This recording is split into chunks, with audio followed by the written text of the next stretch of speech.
Air. Semua makhluk hidup membutuhkan air untuk hidup. Dari hewan, tumbuhan, dan manusia. Tapi, tahukah kamu bahwa ada banyak bakteri dan mikroba dalam air?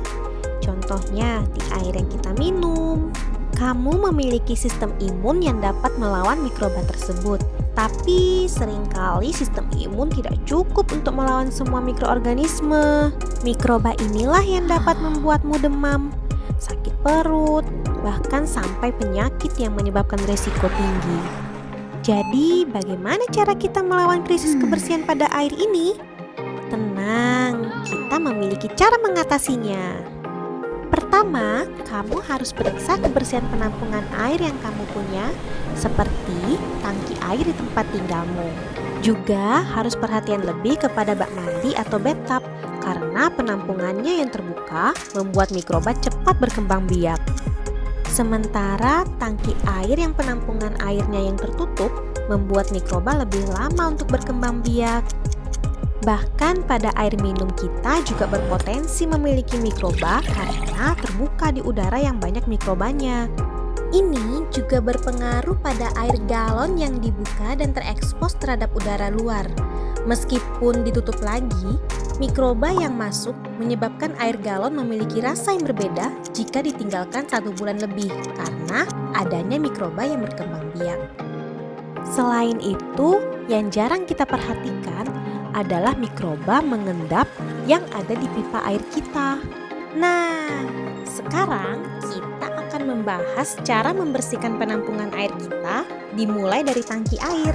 Pertama, kuras air di tangkinya. Lalu, bersihkan lumut dengan sikat dan sabun sampai bersih. Ini perlu dilakukan setiap 6 bulan sekali agar terjaga kebersihannya. Berikutnya, bak mandi atau bathtub.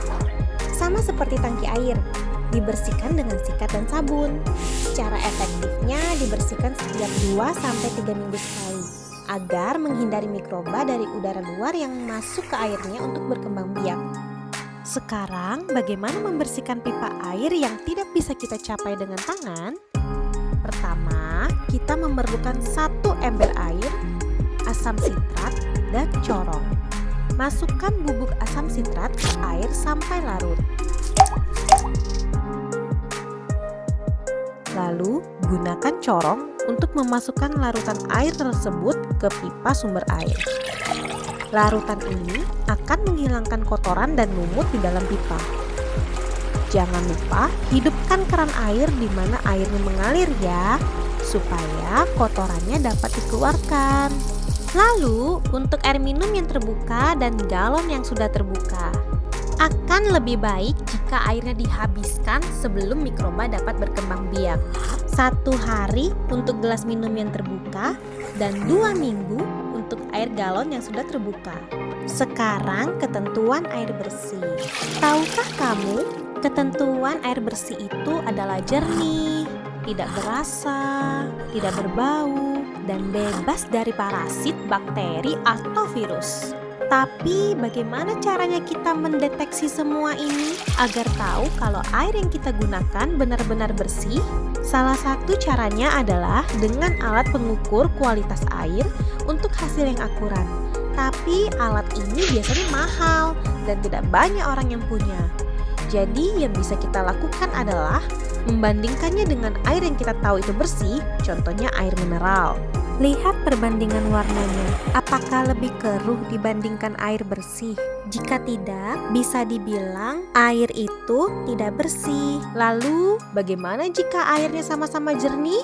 Kita bisa mencoba mencium apakah air tersebut memiliki bau yang berbeda dengan air bersih yang kita punya. Sehabis itu, jika tidak ada bau, kamu bisa merasakan apakah di airnya ada rasa yang berbeda dengan air bersih yang kamu punya. Nah, begitulah hal-hal yang dapat kamu lakukan untuk mendeteksi apakah air yang kamu gunakan itu sesuai dengan ketentuan air bersih. Lalu, bagaimana jika air yang kamu punya tidak mengikuti ketentuan ini? Tenang, ada cara di mana kita bisa membuat air kotor menjadi bersih. Kita bisa mempelajari membuat air bersih dari alam. di mana di alam bisa terdapat mata air yang bersih. Dalam siklus hidrologi, di mana air dari permukaan bumi menguap menjadi awan, dan awan tersebut tertiup ke daerah dataran tinggi. Lalu terjadi hujan di dataran tinggi tersebut dan airnya turun ke dataran rendah, dan ada air yang meresap ke bawah tanah. Dan air ini terfilter oleh banyak unsur tanah yang membuatnya menjadi bersih. Lalu air dari tanah ini ada yang kembali ke permukaan bumi dalam bentuk mata air. Airnya ada yang mengalir ke dataran rendah menuju laut dan siklusnya kembali lagi. Dari sini kita dapat mempelajari bahwa mendapat air bersih bisa dari unsur alam dengan cara filtrasi. Kita bisa meniru teknik filtrasi ini dengan menggunakan wadah penyaringan, dapat berupa drum, ember, ataupun botol plastik, batu kali, ijuk, pasir halus, arang tempurung kelapa atau karbon aktif, batu zeolit, batu-batu kecil, dan kapas. Nah, dengan bahan-bahan ini, kita bisa membuat sistem filtrasi untuk membuat air menjadi bersih. Dengan menggunakan wadah penampungan, kita bisa membuat bahan-bahan tersebut menjadi bahan filter air dengan cara menumpukan bahan tersebut mulai dari bahan yang ronggannya lebih besar dari bawah. Buat lubang kecil di bagian bawah agar airnya bisa keluar dan bahannya tidak keluar. Biasanya butuh waktu untuk airnya terfilter melewati bahan-bahan ini. Dengan cara filtrasi inilah airmu dapat menjadi bersih. Ada beberapa alat filter air yang terjual di pasaran yang fungsinya sama, tapi sistem filtrasinya berbeda-beda. Filter air ini membantu membuat air menjadi jernih, tidak berasa, dan tidak berbau.